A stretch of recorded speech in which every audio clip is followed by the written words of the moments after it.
Bonjour à tous, moi c'est Aurélien Bouy, je suis interne d'Or en 10e semestre.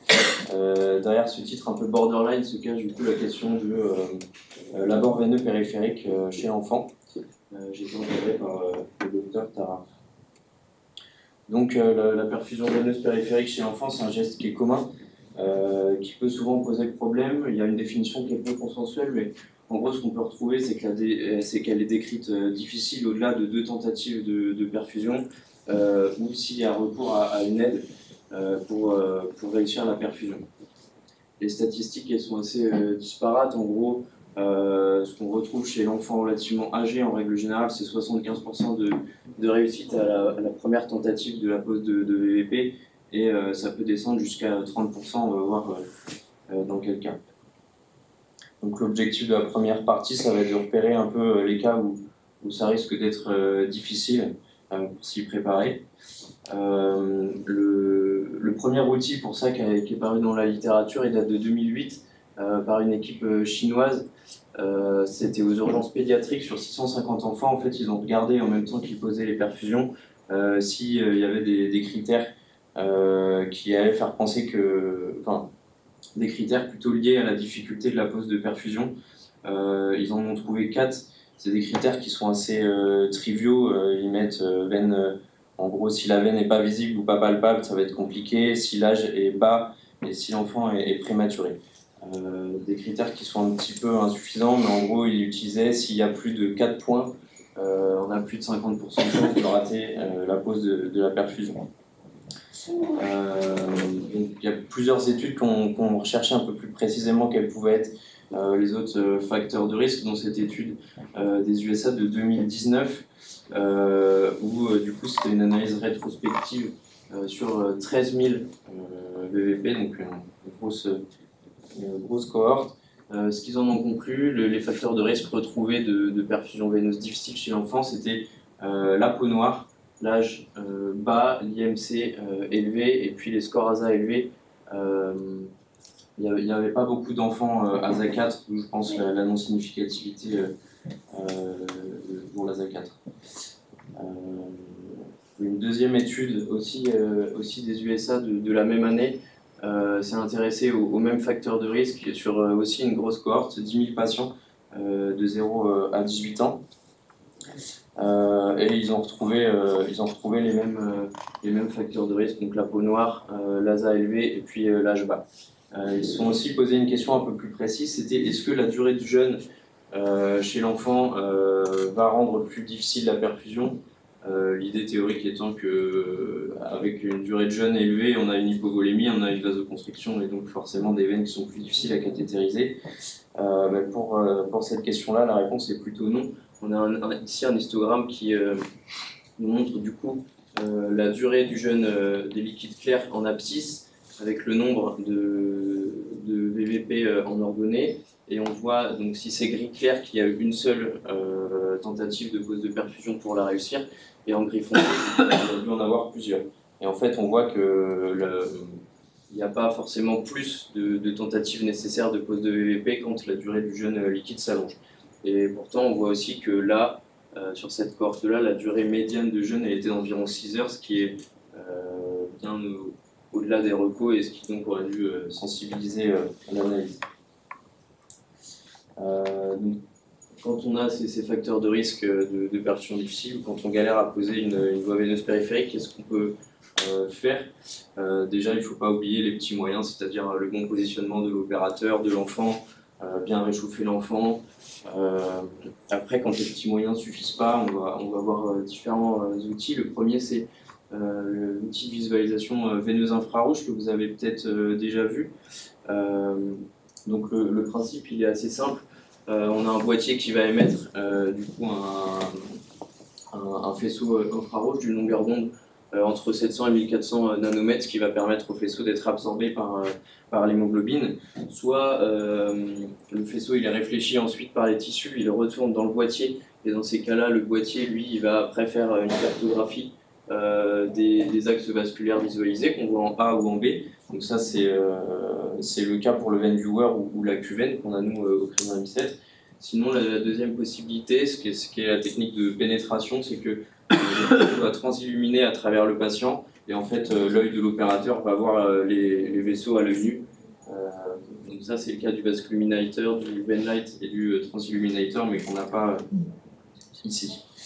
Donc si on interroge un peu la littérature sur l'apport de cette technologie pour s'aider à poser les VVP, on a cette revue systématique chinoise de 2022 qui est parue dans le journal Vascular Access, qui se demande du coup si l'assistance infrarouge est vraiment une aide ou pas pour la pose de voie veineuse périphérique chez l'enfant. Donc en fait, ils ont analysé pas mal d'études, ils ont décidé d'en inclure 7 dans l'analyse, 7 études contrôlées randomisées, ce qui fait un total d'environ 1000 patients avec des études qui sont de relativement bonne qualité. Et donc ils ont comparé avec et sans infrarouge le taux de succès de la première tentative de perfusion, le succès global de perfusion de l'enfant et le temps mis à cathétériser les vaisseaux. Bon, là, on voit en gros que c'est quand même une grosse cohorte, mais avec des enfants qui ont des âges assez disparates, on voit qu'en fonction des études, les âges sont assez différents, il y a un petit peu de tout. Ce qui en ressort, c'est que la visualisation veineuse infrarouge est utile et améliore significativement le taux de succès de la première tentative de perfusion. Ça permet aussi de diminuer le nombre de tentatives pour réussir à perfuser, et eux ils trouvent aussi que ça diminue la durée nécessaire pour perfuser. Plus précisément sur la QVN que nous on dispose, il y a une équipe française en 2021 qui s'y est intéressée. Sur 304 enfants pour le coup avec un âge inférieur à 3 ans, ils ont regardé si la QVN permettait de mieux réussir la pose de VVP du premier coup. Ce qui en ressort, c'est qu'il n'y avait pas de différence en fait dans les deux groupes. Il y a 40% de réussite de pose de VVP, que ce soit avec ou sans AQN. Donc voilà, on voit que la littérature elle est pas unanime sur le sujet. En revanche, c'est un outil dont on dispose actuellement, qui n'a pas vraiment de contre-indication ni de risque, donc il peut parfois être utile et il peut se tenter. Ce qu'il ne faut pas oublier, c'est qu'on n'a pas la profondeur des vaisseaux. La cartographie qu'on a, on a juste l'axe, mais on ne sait pas s'il est 1 mm en dessous de la peau ou 3, 4, 5 mm. Donc il faut faire attention à ne pas se faire piéger. La deuxième aide dont on dispose, c'est l'échographie.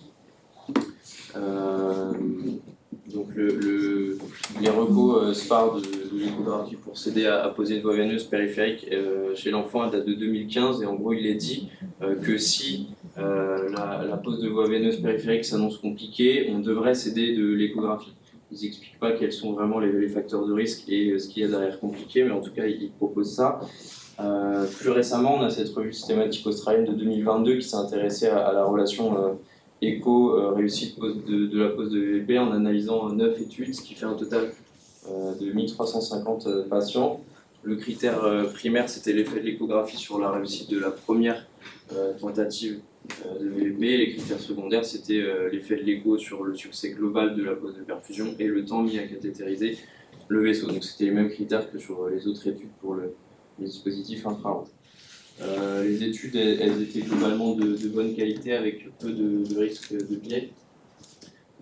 Pour ce qui était du succès de la première tentative, 8 études analysées, soit à peu près 1000 patients, et 78% de succès de première tentative dans le groupe échographie, contre 66% dans le groupe sans échographie.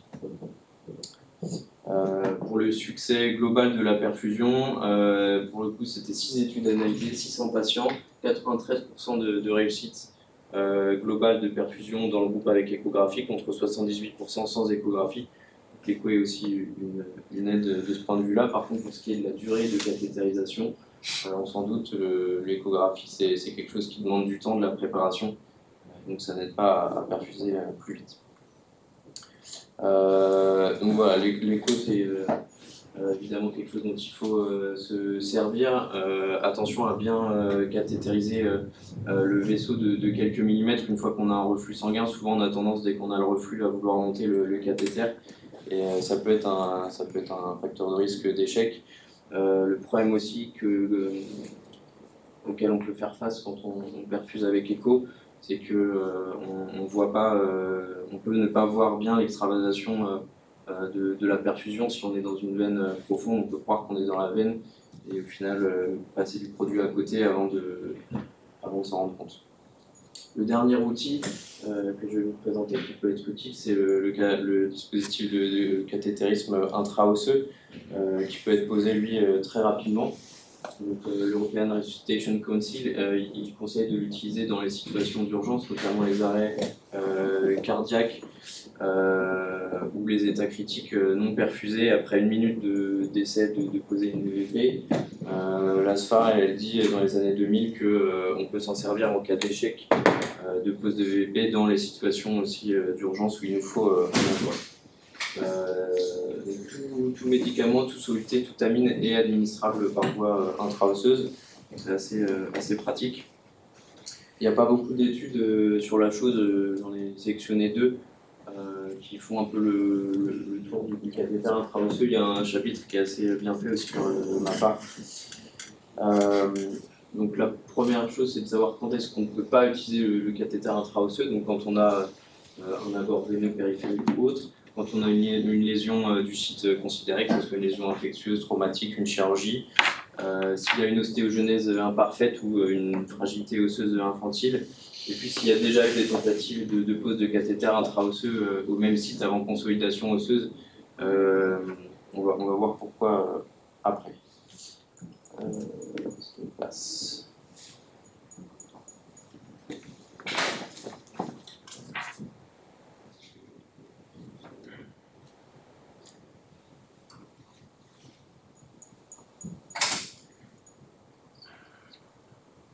Je peux vous montrer une petite vidéo de 1 minute 45 sur justement la pose de cathéter intra-osseux. C'est là, je pense.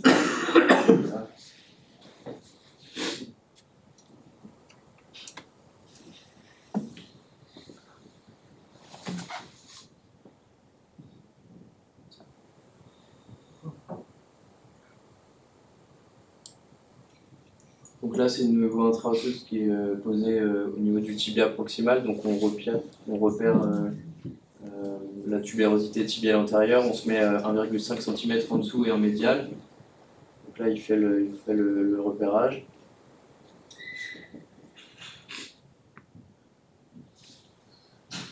Donc on se met à 90 degrés. Donc ça, c'est le dispositif dont on dispose, qui est en fait une perceuse.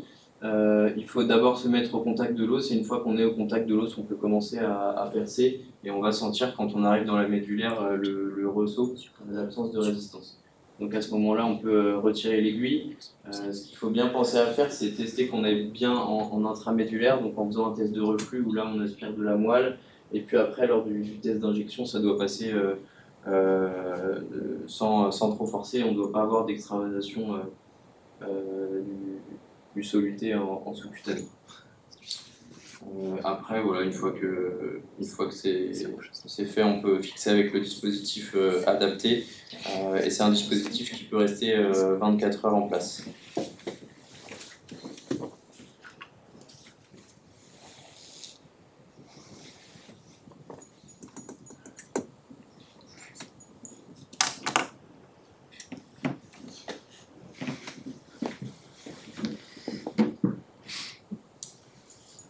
Donc là, j'ai un petit peu au site qu'on utilise chez l'enfant, ça peut être chez l'adulte, on peut le voir notamment au niveau du membre supérieur. Donc on l'a vu le tibia proximal et ça peut être mis aussi au niveau du tibia distal, donc 1 à 2 cm au-dessus de la malléole interne ou au niveau du fémur distal 1 cm au-dessus de la rotule face médiale. Pour les effets indésirables, donc si on a mal fait notre repérage, on peut léser le cartilage de croissance. Pour ce qui est des fractures osseuses, avec le système de lissage, ça arrive quand même pas souvent, mais on peut être des fois amené à poser il y en a qui posent des cathéters intra-osseux sans le système de lissage, donc par voie manuelle. Là, ça peut arriver. L'ostéomyélite et l'embolie graisseuse, c'est rare, et l'extravasation du produit. Ça peut amener un syndrome d'éloge, comme on voit à droite. C'est pour ça qu'il faut bien faire le test de reflux et puis bien surveiller régulièrement que le produit passe bien en intramédulaire et qu'on n'a pas trop fixé. Bon, simplement, si on repère donc des facteurs de risque de perfusion difficile, ça peut être en consultation d'anesthésie, on peut essayer d'optimiser avant d'arriver au bloc l'hydratation. Il y a des recommandations de la Société européenne d'anest qui disent que chez l'enfant sain qui a peu de risque d'inhalation, on peut limiter la durée de jeûne de liquide clair à 1 heure avant l'intervention, ça peut être intéressant. Et puis une fois qu'on est au bloc, si ça s'annonce difficile, il faut mettre directement l'opérateur le plus expérimenté sur les voies veineuses qui se rapproche la QN et l'échographie. Et puis si jamais on n'y arrive vraiment pas, il reste encore les autres techniques, le KTC, le